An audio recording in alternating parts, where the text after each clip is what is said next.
اتنی پاک مقدس سرزمین ہے. مسجد حرم کے بعد، مسجد نبوی کے بعد اگر کسی کا نمبر آتا ہے وہ بیت المقدس ہے، جو مسلمانوں کا قبلہ اول ہے.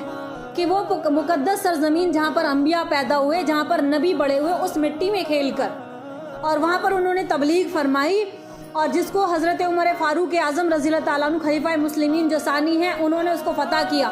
اس کے بعد صلاح الدین ایوبی نے اس کو بیت المقدس کو فتح کیا. اور یہ لڑائی پہلے سے چلتی چلی آ رہی ہے، ہزاروں سال پہلے سے. لڑائی کیا ہے؟ زمین کی لڑائی ہے.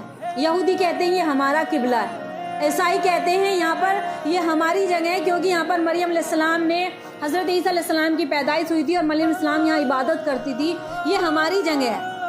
اور یہودی کہتے ہیں یہ ہیکل سلیمانی ہے، یعنی کہ جو بیت المقدس کی جو تعمیر کی تھی وہ جنات نے کی تھی سلیمان علیہ السلام کے دور میں، جس کا ذکر سورہ نمل کے اندر ہے.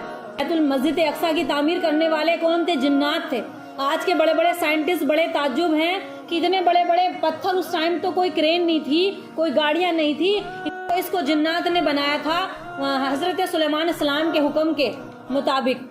کیونکہ اللہ تعالیٰ نے حضرت سلیمان علیہ السلام کو وہ طاقت، وہ قوت بخشی تھی کہ ہوا پر ان کی تابع داری تھی، ہوا ان کے تابع تھی، ہوا، پانی سب ان کے تابع تھے، جنات، شیاطین سب ان کے تابع تھی. ان کی حکمرانی آسمان سے لے کر زمین تک تھی. جب وہ ہوا میں جاتے تھے اڑتے ہوئے تو ان کے پاس ہر طرح کے اللہ تعالیٰ نے ساز و سامان دیے تھے. تو اس کو اپنے اپنے مذہب کے مطابق اس پر فتنہ ہے، اس پر لڑائی جھگڑے ہیں. تو مسجد اقصیٰ کے بارے میں پیارے رسول نے بھی بہت پیشن گوئیاں کی ہیں. تو یہ سرزمین خون ریزی اس زمین پر ہو رہی ہے. چھوٹے چھوٹے معصوم بچوں کا کیا گناہ ہوگا؟ تو آج ہم کتنی آزادی کی زندگی گزار رہے ہیں، سوچو ذرا. پھر بھی ہم لوگ قرآن سے دور ہیں. وہ مسجد اقصیٰ میں جس کا ثواب کئی گنا ہے، نماز پڑھنے کا ثواب، الگ الگ روایت ہے. ایک روایت میں آتا ہے 250 گنا زیادہ ہے. سب سے زیادہ تو مسجد حرم اور مسجد نبوی میں، پھر اس کے بعد مسجد اقصیٰ میں. تو وہاں پر وہ نماز پڑھنے والے، ان کے ارد گرد کھیلنے والے، وہاں پر جانے والے، ان کے ساتھ یہ معاملہ پیش آ رہا ہے. اللہ کی بڑی سخت آزمائش ہے ان لوگوں کے ساتھ. اور ماں ان کی ماؤں کو، جو وہ ماں پر والد عورتیں ہیں، بڑی ان کے جذبے کو سلام ہے کہ وہ اپنی آنکھوں سے سب کچھ دیکھ رہی ہیں. اور لاشوں کے اتنے ڈھیر لگے ہوئے ہیں کہ دفنانے کے لیے جگہ نہیں ہے. تو ہمیں دعائیں کرنی ہیں، اپنے بچوں کو دین سمجھانا ہے کہ کچھ ان کے لیے ہمارے اندر کچھ جذبہ اترے. بھائی جس کو پتا ہوگا وہی تو دعا کر سکتا ہے، جس کو پتا ہی نہ ہو تو کیا دعا کرے گا. تو آزمائش اللہ تعالیٰ کی بڑی سخت ہوتی ہے. جب ہوتی ہے تو وہ کبھی بھی کسی کے ساتھ ہو سکتی ہے.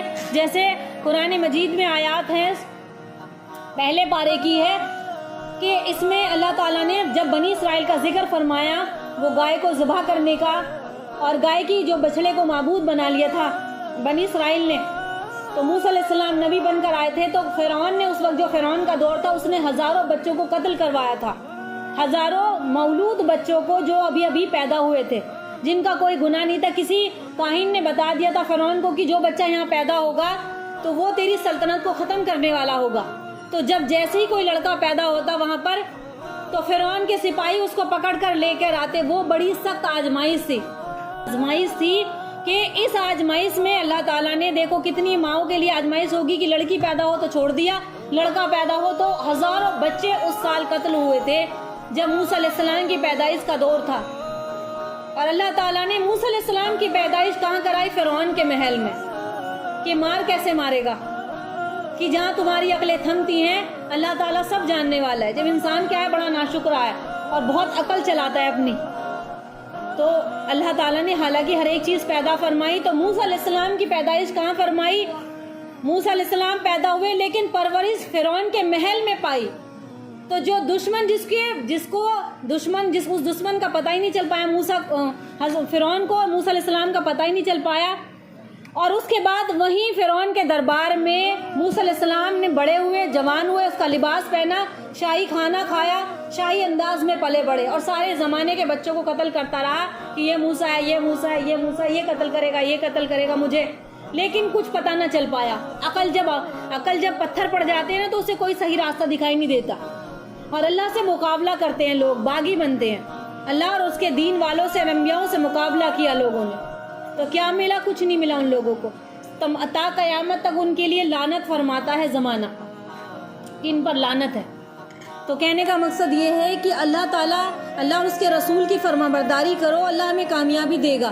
دین پر چلنے پر اللہ نے ہمیں کامیابی دی ہے، اور پہلے انبیاؤں کا بھی یہی راستہ ہے، جو دین پر چلے، جو دین آگے لے کر چلے، اللہ نے ان کو کامیابی دی۔ اس کے بعد کا زمانہ یہاں تک کہ تا قیامت تک وہی لوگ آگے فتح حاصل کریں گے جو اللہ اور اس کے رسول کی فرما برداری، اس کے دین پر مر مٹنے والے ہوں گے۔